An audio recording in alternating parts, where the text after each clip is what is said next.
கர்த்தரின் பிரியத்தை பெற நான் என்ன செய்ய வேண்டும்? சங்கீதம் 147:11. தமக்கு பயந்து தமது கிருபைக்கு காத்திருக்கிறவர்கள் மேல் கர்த்தர் பிரியமாயிருக்கிறார். தானியேல் கர்த்தருக்கு பிரியமானவன் என்று கர்த்தரிடத்திலே பெயர் பெற்றிருந்தார். அதற்கு காரணம்தான் என்ன? வசனத்தில் சொல்லுகிற பிரகாரமாக கர்த்தருக்கு பயந்திருந்தார். அவர் கிருபைக்காக காத்திருந்தார். எதிலும் அவர் அவசரப்படவில்லை.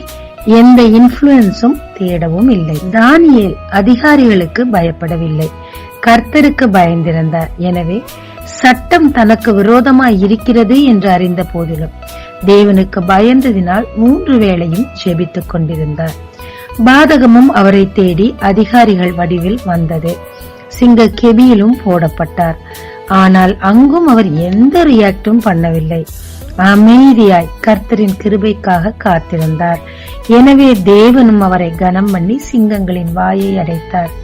ராஜாவுக்கும் அவர் மேல் மிகுந்த கிருபை இருந்தபடியினால் சத்துருக்களை அழித்து இவருக்கு உயர் பதவியை கொடுத்தார். ஆமாங்க, உலகத்துல மிக மிக கஷ்டமான காரியம் காத்திருத்தல்னு நான் நினைக்கிறேன். வேதமே சொல்லுகிறது, காத்திருத்தல் இருதயத்தை இளைக்க பண்ணும் என்று சொல்லி. அப்ப எப்படித்தான் காத்திருக்க முடியும்? அந்த தன்மை நான் எப்படி வளர்த்து கொள்ளுவது?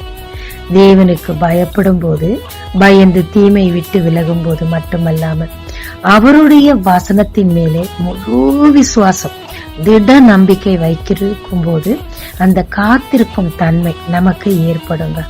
அப்படி காத்திருக்கும் போது தேவன் இரட்டிப்பான நன்மை தருவார். அவர் பிரியம் நம் மேல் இருக்கும். அது மட்டுமல்லாம நாம் செய்யும் காரியங்கள் எல்லாமே அவர் வாய்க்க செய்வார். ஜெபிக்கலாமாங்க. தேவரீர், உம்முடைய பிரியம் என் மேல் இருப்பதாக. உமக்கு பயந்து உம்முடைய வசனத்தை திட நம்பிக்கையோடு விசுவாசித்து காத்திருந்து உம்மிடத்திலிருந்து பிரியத்தையும் நன்மையும் பெற்றுக்கொள்ள கிருபை தாரும். இயேசு மூலம் பிதாவே, ஆமென். இயேசு கிறிஸ்துவின் நாமத்தில் இந்த நாளில் உங்களை ஆசீர்வதிக்கும் ஜீசஸ் விஷன்.